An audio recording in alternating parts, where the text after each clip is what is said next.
I pledge allegiance to the flag of the United States of America and to the republic for which it stands, one nation, under God, indivisible, with liberty and justice for all. Invocation by Grace Reform. Not here? Okay. Roll call, please. Sabers, Here. Goldhammer, Here. Dosher, McCardle, Barrington, Bathkeep, Charks, Smith. Mr. Barrington will be here shortly. Couldn't find a parking spot. All right, we have a quorum. Approval of consent agenda items. Items appearing on consent agenda may be removed by a council member for discussion at the beginning of formal agenda items. Is there anything you wish to remove? Discussion on any items. Move to approve. Motion by Mr. Goldhammer. Second. Second by Mr. McCardle. Further discussion. Anybody in the audience wish to address these items? Okay, roll call, please. Smith, Aye. Charks, Aye.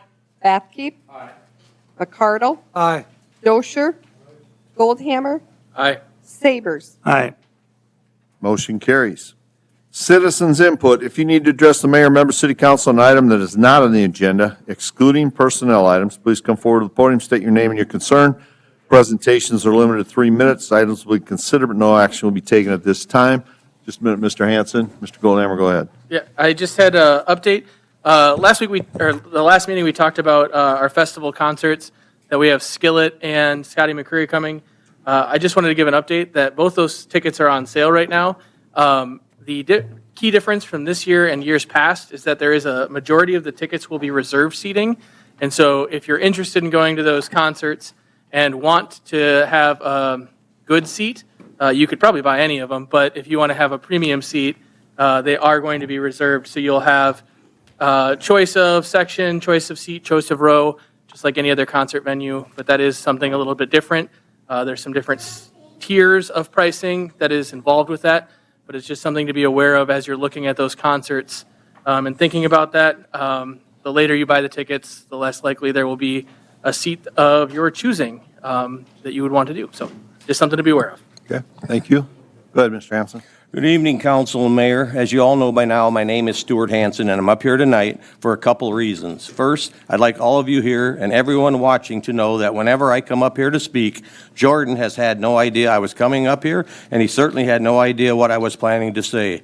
So please, don't hold anything against him for something I've said or I might say in the future. He's a much better person than I am. Now, I have to say how disheartened I am by how divisive this lake issue has become. People that are against draining and dredging the lake seem to be hated by the ones that are in favor of it. I'm amazed at some of the false statements made about dredging project. From, there is no draining the lake, it will be dewatered and clean water will be pumped back in. Or, the cost is $16 million including contingencies, engineering, and all costs, which is totally false. Or, some candidates running for office are trying to push a cheaper plan that doesn't address all of our problems. The costs they quote don't include ongoing operating expenses or supplies. Not true. That plan did include those things. Or how about something that was posted that said, save Lake Mitchell for lower taxes and higher property values. Higher property values for who? And lower taxes? So ask the mayor or Stephanie, if the dredging vote goes through, how soon can we expect our taxes to go down? But one thing that is true, we keep hearing that this dredging plan is the only plan approved by the South Dakota Department of Agriculture and Natural Resources and the South Dakota Department of Game, Fish, and Parks. That's probably because it was the only plan submitted. I keep hearing people say 73% of the lake shoreline is owned by the city. So I would ask you to drive around the lake and see how much of that shoreline is covered by rocky riprap or rock-filled gabions. Would any of that really be accessible for your family's picnic? While you're driving around the lake, look at all the trees being cut down. Trees that produce oxygen, keep wind from stirring up the lake. Trees that produce shade so the water doesn't get too hot, or the tree roots that keep the grasses in place and help filter runoff from entering the lake. Trees for shade that make it more enjoyable to fish or play volleyball at the day camp. And speaking of fishing, if the lake is drained and dredged, most of the fish will be killed. So from the time the project starts and then is completed and restocked with fish, it will probably be 10 to 15 years before any kids will be able to catch a decent-sized fish. That's a great outdoor activity that will be taken away from our kids. Here's a great question. Why in the world would anyone pay up to $100,000 for a lot on the lake to build a new house, or for that matter, buy a house on an impaired body of water, and then expect all of us taxpayers in town to help pay to dredge it? And finally, we keep hearing, we need this or we need that because it improves our quality of life. Whose quality of life is being improved? So I ask you, how much stuff do you really need before you can say your quality of life isn't too bad? Thank you. Thank you. Anybody else wish to address council? Yeah, I got a quick request. Being Memorial Day weekend's coming up, and I've been out a lot, the mosquitoes are horrible around town. We have it planned. Okay, I We're- just want to make sure it was to be sprayed before the weekend. We're so. trying to set a date when the wind is blowing. All right. It's calm. Go ahead. All right, good evening, council members and mayor. I want to introduce myself for those who don't know me. My name is Johanna Allen, and I am the marketing lead over at the Mitchell Convention and Visitors Bureau. And I'm just going to talk really briefly about National Travel and Tourism, which is happening right now this week, May 19th through the 25th. And this week, we celebrate the importance of tourism in our country, in our state, and in our city. So I want to share a really important number. In 2023, Davison County had $114.6 million in visitor spending. So within our region, which is Southeast South Dakota, we were the second highest county, right under Minnehaha. And then our Southeast South Dakota region as a whole actually had the most visitor spending for any of the regions, including the Black Hills Badlands. So we beat the Black Hills Badlands in visitor spending, which is crazy. And this is the second year in a row we've done that, so we're really proud of that. So very clearly, tourism is so important to our city, and the CVB is doing a couple things to celebrate this important week. We are lighting up the Corn Palace red, which is the color that represents tourism, hence my kind of red pants. And we are doing a social media giveaway on our Visit Mitchell social media channel. So if you haven't seen that, go check that out. Just want to thank the Corn Palace and the Scoreboard and Bradley's for helping us put that together. And then we're also doing free admission weekend at the Dakota Discovery Museum and at the Indian Village this weekend. So, and I just want to end by thanking you guys for your support of tourism in the Mitchell Convention and Visitors Bureau. Thank you. Anybody else wish to address council?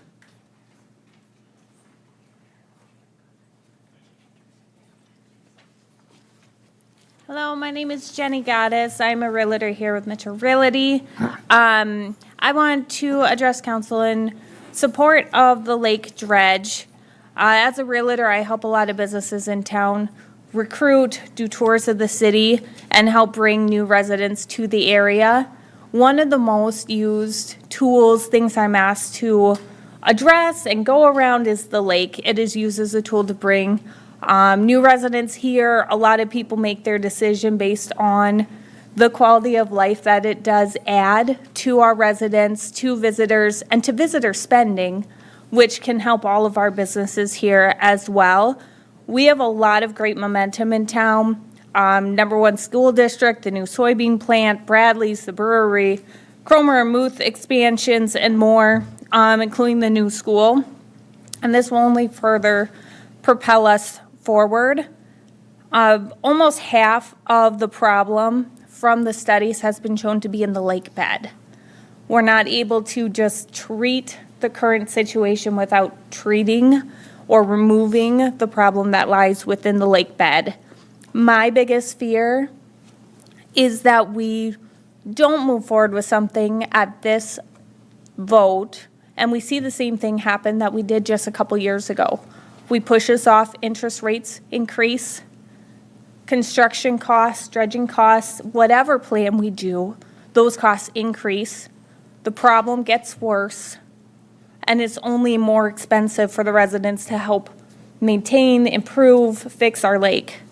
I would hate to see that happen. They have shown that almost $3 million could come from potential visitor spending, visitors within 30 or more miles away. That's an increase of over $1.7 expected million for visitor spending. It's budgeted. The state says that we have to spend money out of our reserves because we have too much in there. So now is the time. I just ask for everybody to vote yes. Thank you. Anybody else wish to address council?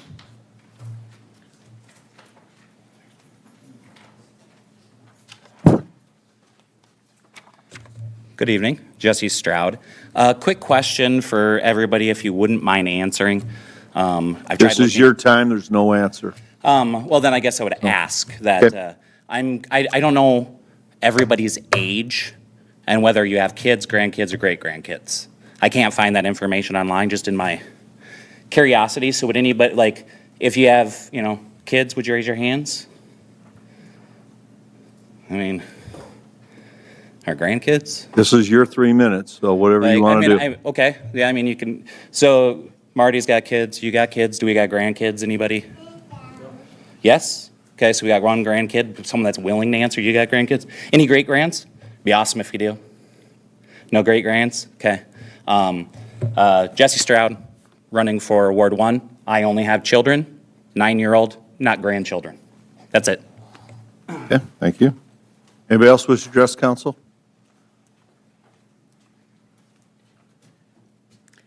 Hi, everyone. Thank you for gathering here today. I wanted to just briefly speak on. State your name, please. Oh, I'm sorry. Hannah Mulligan.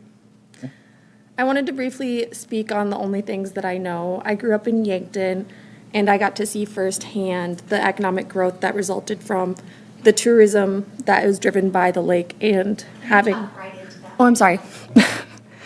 That was driven by the lake and having a lake recreation area for residents. So not only did it drive a lot of business opportunities for a number of people to open new businesses or flourish in their existing businesses, but it also drove opportunities for people to want to move to the area and stay there. So it's been great for retention with young people, and it's been really good on returns for the city. So I think that any investment, though it may be costly, would be returned, over time substantially. So, thank you. Thank you.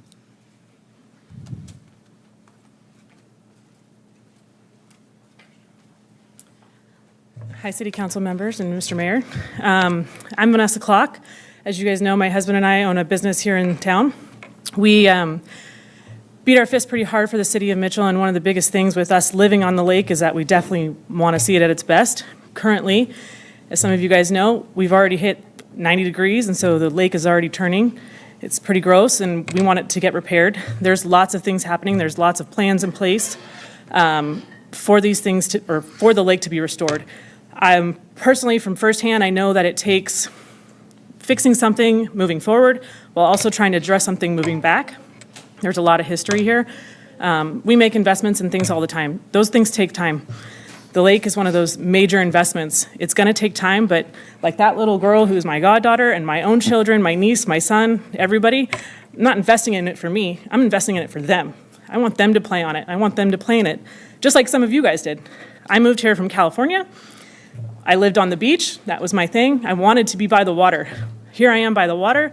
When I first got here, I paddleboarded in 38-degree water. My neighbors thought I was crazy. I may be a little, but, So that being said, I just want it to come back to the way it was. You guys got to enjoy it. I want to enjoy it. I want my kids to enjoy it. I want our future to enjoy it. That's it. Please vote yes for the lake. Thank you. Anybody else wish to address council? Okay. Council, anybody here want to say anything before we move on? Just make sure you have your chance. I do have one more thing. Okay. Don't forget, this weekend is the Memorial Day weekend. Smoke Rib Fest and downtown gathering of sweet cars, but nothing will be sweeter than my ribs, Marty. Okay, a little selfless advertising. Presentation of the 2024 Quarter 1 Business and Economic Data Analysis Summary, a collaborative effort between Dakota Wesleyan University, South Dakota Secretary of State. Mr. Lauritsen. Mr. Mayor, members of the council, Mike Lauritsen with the Chamber and Development Corporation. I'd like to introduce Dr. Tracy Dice and a couple of students. I'll let them step forward and introduce themselves quick. My name is Sal O'Neill. I'm an alumni of DWU, and I was really excited to work on this. So, My name is Quentin Walls. I was a freshman this past school year, and my major was accounting, so being able to work on this was a new thing for me. So I'll give it back to you, please. Hi, thank you for having us. I am Dr. Tracy Dice. I am the economics professor at Dakota Wesleyan University. So I'll ramble on a little bit here so the students don't have to. But a little bit of background on this. Back in 2011, the Secretary of State's office started doing an economic report. Any business that files in the state as an entity, like an LLC or a corporation, has to file through the Secretary of State's office. In doing so, the Secretary of State has a lot of data. And what they discovered was, with this data, they could produce an economic report. And so in 2011, the Secretary of State's office started producing an economic report, and we partnered with Northern State University at that time.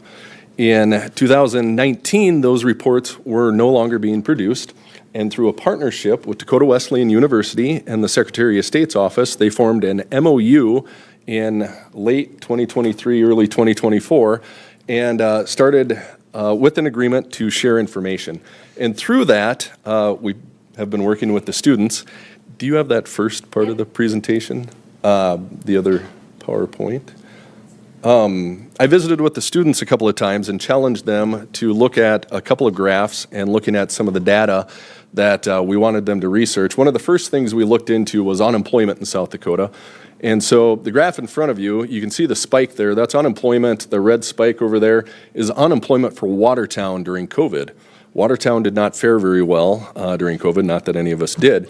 But you can see Pierre, the yellow spike there, didn't do as badly or as poorly. And so Mitchell's kind of right in the middle there. And so we had the students look at some of this data. You can go on to the next one, the next slide. We also asked the students to look at building permits in Mitchell, and this is pretty significant for the city council.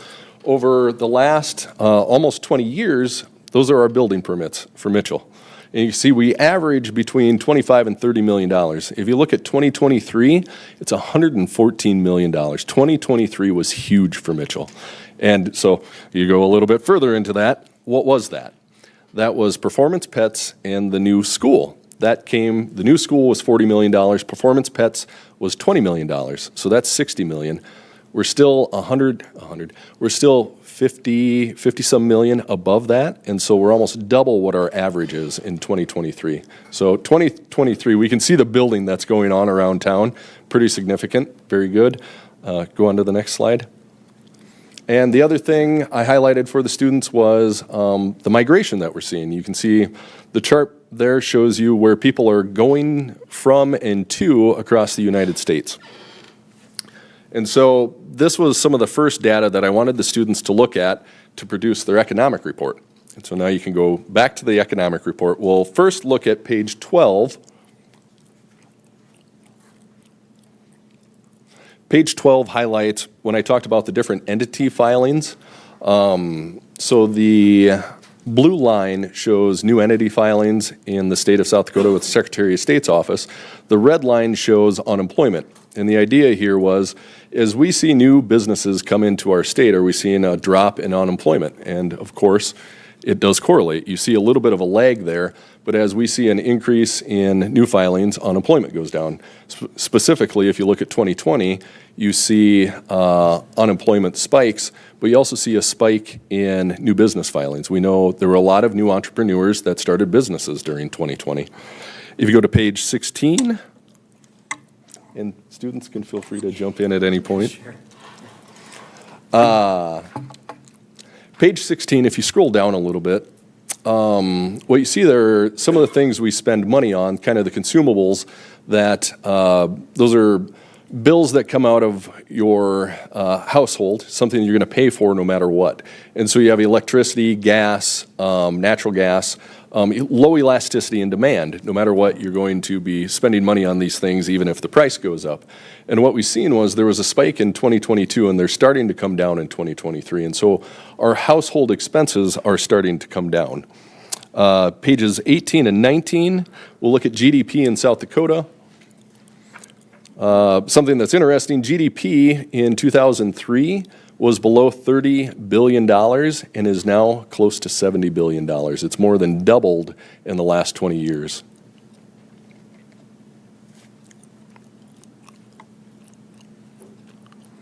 And then if we look at GDP per state, if you just look at Minnesota, GDP is enormous for Minnesota versus the other states that surround it.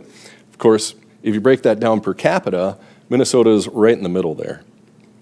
And South Dakota is second from the last. But as you can see, North Dakota has the highest GDP per person. And we think that's because of oil. Now, when we started the economic report, do you want to talk a little bit about macro versus microeconomics? With this first report, one, we weren't sure what we were doing. We just kind of threw a bunch of, sorry, I'm short. We weren't really sure exactly what we all wanted to get into this, but we were in Principles of Macroeconomics, which looks more at the overall economy, inflation, GDP. Next semester, when we do Principles of Microeconomics, we're going to get into more individualized industry and maybe see if we can figure out some of these bigger things that we found in macroeconomics. So like in North Dakota, we suspect the reason that their GDP is so high per person is oil, but we want the students to actually look at that and prove that. Page 22. You can see where most of your household expenditures go there. It goes towards your mortgage, your car payment, and then groceries. Takes up almost 70% of your household expenditures, and that leaves you 25%. Page 44. Shows rent, what people pay for rent, Mitchell versus Yankton. I had the students compare Yankton and Huron as two communities that are very similar to Mitchell, both heavy in manufacturing and close to population size. You can see that our rental price, we charge a little bit more for rent in the $500 to almost $1,000 range. We're about $200 higher there. And we'll have the students look at this, but is this a supply and demand issue? We'll go on to page 46.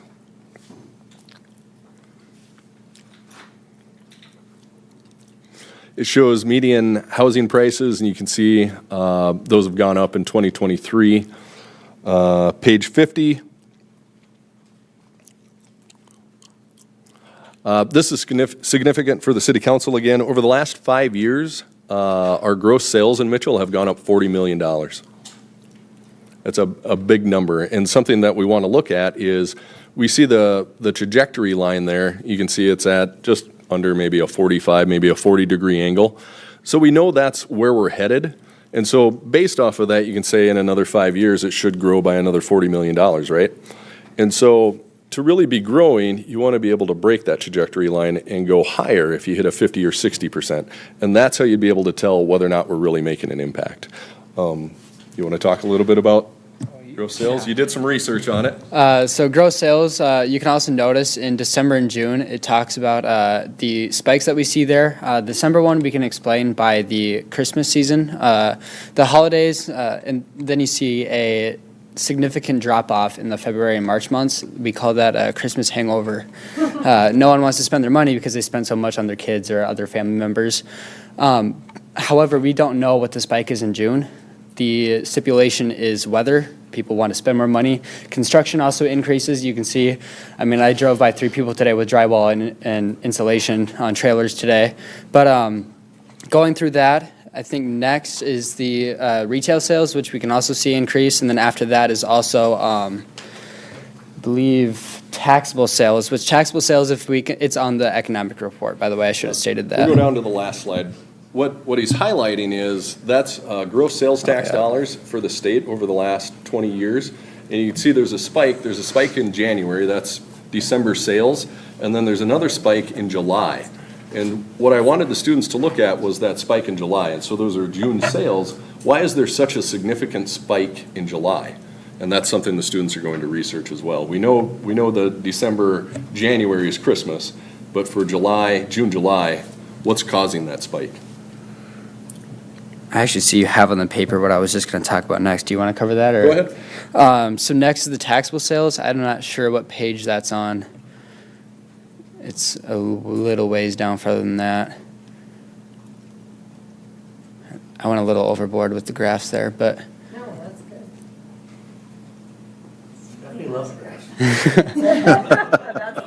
Yeah. So that was You actually. can't put too many graphs on for her. That was one of the main things of the report. Page 61. Thank you. That was one of the main things of the report was graphs for easy consumption. The graphs were made so that the average person, since it was published to the public, could understand the data and take it in a lot easier. This one right here is an overlay of the South Dakota taxable sales and the Mitchell taxable sales, which we can see relate pretty well. But we can also see kind of a cushion that's there when it comes to South Dakota in relation to Mitchell. I'm sure you have more of a preparation than I do on this one, so if you want to take over here. And in South Dakota and Mitchell, we don't see the spikes or declines that you see in, say, Detroit, right? There's other states that have significant ups and downs because we're a agricultural state. We're a little more insulated from those real significant spikes and drops. Tourism as well helps us, and so instead of seeing a real sharp up or a real sharp down, we tend to see a little more rolling, and that's attributed to our ag and tourism background. Tourism, even when we talk about gas prices, elasticity and demand, gas prices can go up significantly. It doesn't decrease real significantly how much people will drive. A lot of our tourism comes from the east of us, Minnesota. A lot of people drive, and so even when gas prices go high, we still see significant number of tourists that come to South Dakota, and that's, I appreciate Johanna talking about some of those numbers just a little bit ago, and so that kind of concludes. Tracy, you want to talk a little bit about the hands-on of the students, and then we'll let you get back to business. When we brought this challenge to the students, they really dove into this. They talked to professionals in the industry. They talked to people in the city to help us out. All of those people are listed on page 2, I think. They really did a lot of the heavy lifting for this and making sure that it's something people can understand and that would maybe benefit us as a city. You notice there were comparisons between us and Yankton in there. I'm not going to go into everything. That's a 66-page report. Please look at it. And I also want to just say, if there's something that's not in there that you would like us to look into, please contact me and let me know, because I hope to keep this report going for the foreseeable future and make it worthwhile to the city of Mitchell. It's a great opportunity for the students to have a hands-on experience.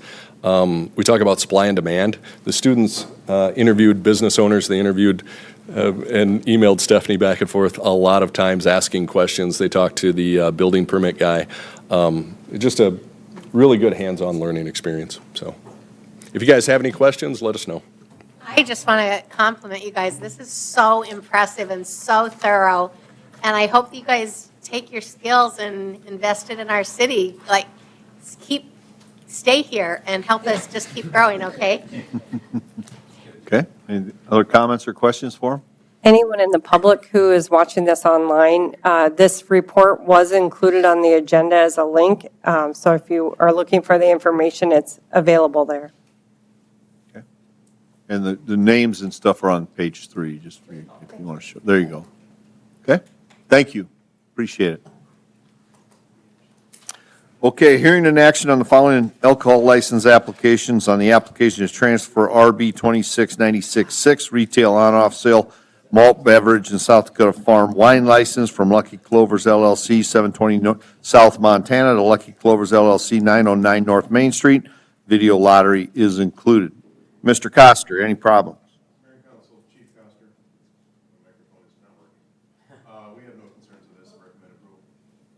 Motion approved. Motion by Mr. Sabers, Second. second by Mr. Goldhammer. Discussion? Anybody in the audience wish to address this? All those in favor of the motion signify by saying aye. Aye. Opposed, nay. Motion carried. On application to transfer RB 26967, retail on-off sale malt beverage and South Dakota farm wine license from Lucky Clovers LLC, 720 South Montana, to Lucky Clovers LLC, 909 North Main Street. Video lottery is included. Mr. Coster? Again, we have no concerns and recommend approval. Motion by Mr. McCardle, Second. second by Mr. Goldhammer. He beat you by the hair. Further discussion? Anybody in the audience wish to address this? All those in favor of the motion signify by saying aye. Aye. Opposed, nay. Motion carried. Action to approve application for renewal of malt beverage licenses for 2024, 2025. Mr. Coster, any issues? No, sir. We recommend approval of all. Motion by Mr. Smith. Second by Mr. Savers. Discussion? Anybody in the audience wish to address this? All those in favor of the motion signify by saying aye. Aye. Opposed? Mr. Barrington is abstaining. Opposed, nay. Motion carried. Action to approve special event application for MAC Triathlon on Saturday, June 8th, 2024. Street closure, MAC area events is requesting City Council waive special event permit fee since they are a nonprofit and continually working on community projects. Mr. Hebe, you want to start this one off? Good evening, Mayor, Council, Aaron Hebe. The mayor covered it pretty well there. The MAC Triathlon is being held on Saturday, June 8th. The submitted special event permit application is requesting 2 street closures. The MAC area events is requesting that City Council waive the special event permit fee. Final approval of the submitted special event permit application will be contingent upon us receiving the certificate of liability insurance. And finally, staff recommends City Council approval of the special event permit as stated in the application. Move to approve. Motion by Mrs. Charks, Second. second by Mr. Goldhammer. Further discussion? Any questions for Mr. Hebe? Anybody in the audience wish to address this? Does anyone want to do a little free publicity about it? Sure, why not? I had it. Why not? Emily Hone with MAC Area Events, MAC Triathlon. June 8th is our event. I believe this is the 9th year for this. Should be 10th. Unfortunately, COVID took a year away from us, but it's a very successful event, and as it grows every year, we've had a lot of requests from some of our athletes to close some of the streets down, especially First Street, as it cruises right through Foster, and we've got people on very fast bikes going past there. And we've had some really great volunteers in the past stopping and trying to slow down traffic, but this just adds another element of safety by closing it down to help our athletes. But if anybody is bored that morning and wants to come out and volunteer, I'd sure take you. 7:30 in the morning, Hitchcock Park. Emily, how many athletes participate in this? Typically around like 65 to 70 athletes. I think we're right around 50 right now, and we get a last minute push typically with, as long as the weather cooperates, because we get a lot of people from Sioux Falls area, Rapid City, and then even quite a few local people, really. Yeah. That was my question, that you do bring people in from other communities, which is really great. And they probably spend the night because they don't want to get up early enough to get there at 7:30. Yes, yep, they're there about 6:30, so great. quite a few people come to town for this. Yeah. Okay. Anything else? Thank you. Okay, thank you. Okay, all those in favor of the motion signify by saying aye. Aye. Opposed, nay. Motion carried.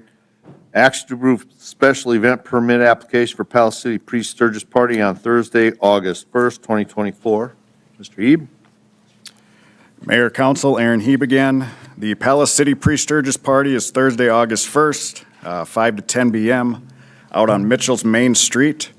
I would like to take a moment to recognize and thank, first off, the longtime partners of this event, Clockworks, Meadama Sanitation, Jack Daniels, and Strider Bikes, along with the sponsors that we have for this year's party, Law Tigers, JNL Harley Davidson, Janklo Eliasson Real Estate, Toshiba, Plains Commerce Bank, The Window Shop, Quality Wood and Metal Designs, County Fair Food Store, H&R Salvage, Jabber Trucking and Towing, and TMA.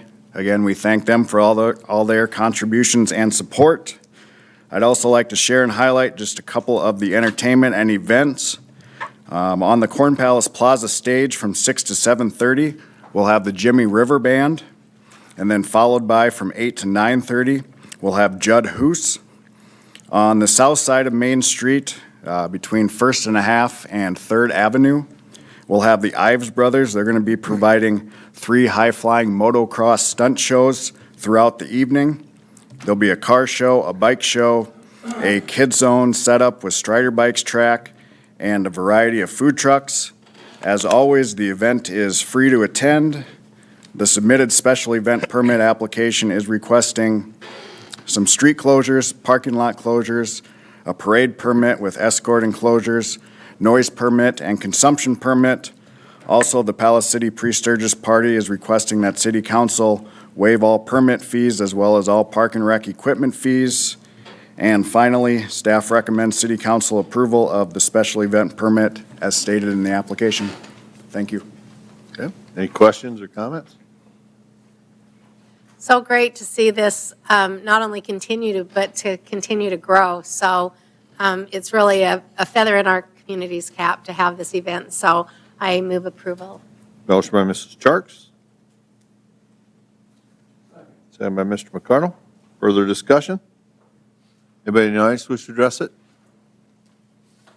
Okay. All those in favor of the motion signify by saying aye. Aye. Opposed, nay. Motion carried. Action to award bid on Mitchell Regional Landfill Recycling Building Project 2021-30. Mr. Schrader. Yes, Mr. Mayor, Council. Bids were opened on May 14th in City Hall Council Chambers at 1:30. 3 bids were received, with the low bid being by WS Construction Management, LLC from Sioux Falls for $2,173,187.44. Bid tabulation is attached for further detail. Lee Fredinger is a professional engineer with Helms & Associates. He reviewed the bids and does recommend approval of the award. So staff is recommending awarding the bid to WS Construction Management, LLC, at the bid amount listed above. Just a reminder, we did receive a grant for this project, 37.4%, not to exceed $1 million. The original estimate was $2.6 million, so we came in quite a bit under budget on this project. And with that, I can answer any questions you may have. Okay. Any comments, questions? Move to approve. Motion by Mrs. Charks. Second. Second by Mr. Bafke. Okay. Further discussion? Anybody in the audience wish to address this? All those in favor of the motion signify by saying aye. Aye. Opposed, nay. Motion carries. Action to approve Agreement A 2024-23 South Dakota Department of Transportation 5339 grant funds. Mrs. Pickett. Mayor, Council, Jessica Pickett, Community Services Director. Attached with your staff report, you will find an agreement for a grant application we applied for over 2 years ago. We finally got notification from the federal government and the state that that application has been approved and we were awarded funding. We have it budgeted for this year for the facility cameras, the radio lock boxes, the dispatch software, computers and software, tablets and routers and Cradle Points. They are in this year's 2024 budget. And with this grant agreement, we'll budget for the vehicle cameras, the garage lighting, and the passenger vans for 2025.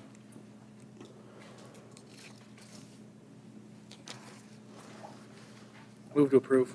Motion by Mr. Goldhammer. Second by Mr. Barrington. Further discussion? Anybody in the audience wish to address this? All those in favor of the motion signify by saying aye. Aye. Opposed, nay. Motion carried. Action to approve Resolution R 2024-31, a resolution providing for the public hearing on the creation of the Davidson County Regional Rail Authority. Ms. Elwine. Mayor and council, included in the packet and up on the screen is a resolution. The resolution is really just setting the date for a public hearing to be held on June 17th, 2024. That's when the city council will take any comments on the creation of a regional rail authority.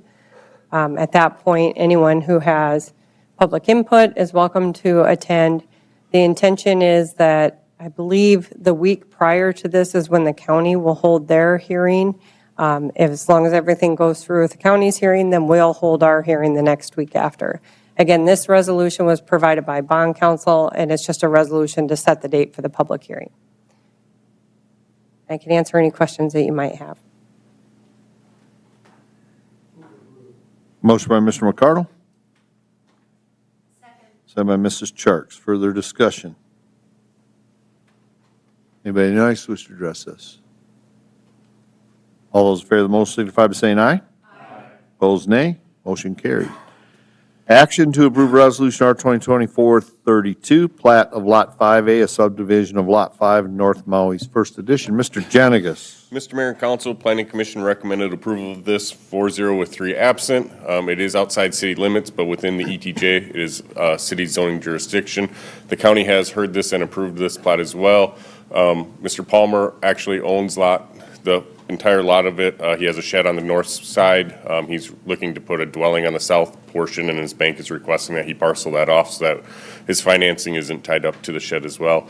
Sarah Avenue is an unimproved right-of-way that the developer out there is responsible for at this time. I can answer any questions that you have for me. Motion approved. Motion by Mr. Sabers, second by Mrs. Charks. Further discussion? Anybody in the audience wish to address this? All those in favor of the motion signify by saying aye. Aye. Opposed, nay. Motion carried. Action to approve Resolution R 2024-33, plat of Lot 4 of D&D Long's First Edition. Mr. Jenigas. Mr. Mayor, Council, Planning Commission recommended approval of this 4-0 with 3 absent. Again, this is outside city limits, but within the ETJ, so it's city's zoning jurisdiction. The county has heard this one as well and also approved it. Applicant is looking to parcel off a piece of property for someone to build another house on. This is right along Maddie Street, just north of First Avenue there. I can answer any questions that you have for me on that. Motion by Mr. Smith, second by Mr. McCardle. Further discussion? Anybody in the audience wish to address this?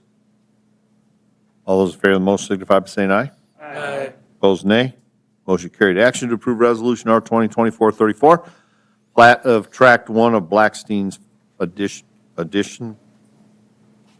Mr. Jenigas? Mr. Mayor and Council, Planning Commission recommended approval of this 4-0 with 3 absent.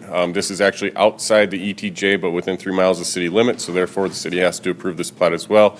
County has approved the plat. This land is described by measurements currently, so a building permit cannot be obtained. So by platting it, they could do that. They actually also had to request a couple of variances from the county for this, and the county did approve those variances as well to go with it. I can answer any questions that you have for this plat.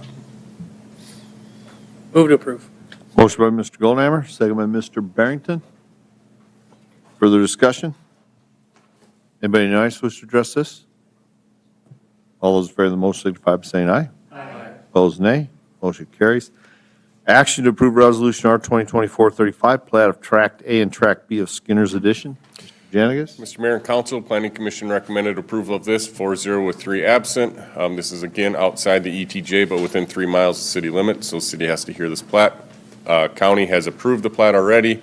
The applicant is parceling off the south portion of his land for his son to potentially build a business on that location. There is an access easement from the parent parcel to the parcel B, or excuse me, Tract B. The county has seen, or excuse me, the state has also seen this and has no issues with the ingress egress for that location. Variances were approved by the county as well. Can answer any questions you have. Move to approve. Motion by Mr. Goldhammer. Second by Mr. Sabers. Further discussion? Anybody in the audience wish to address this? All those in favor of the motion signify by saying aye. Aye. Opposed, nay. Motion carried. Action to approve Resolution R 2024-36, plat of lots 1, 2, and 3 in Trudeau Court, all in Trudeau Addition. Mr. Jenigas. Mr. Mayor and Council, Planning Commission recommended approval of this 4-0 with 3 absent. Again, this is outside the ETJ, but within the 3 miles of city limits. County has approved this plat as well. Also, LEPC has to approve any road names within the county, and they approved Trudeau Court for this plat. The applicant is looking to plat off the 3 lots for children to build some houses on. There is some floodplain in this area, but they will not be able to build within it. They'll stay to the west side of it. There is a drainage easement that goes between lots 1 and 2 for the subdivision to the west to drain down to the ditch, to Kibbe Ditch there. I can answer any questions that you have for me on this plat. Motion by Mr. McCardle. Second by Mr. Barrington. Further discussion? Anybody in the audience wish to address this one? All those in favor of the motion signify by saying aye. Aye. Opposed, nay. Motion carried. We're adjourned.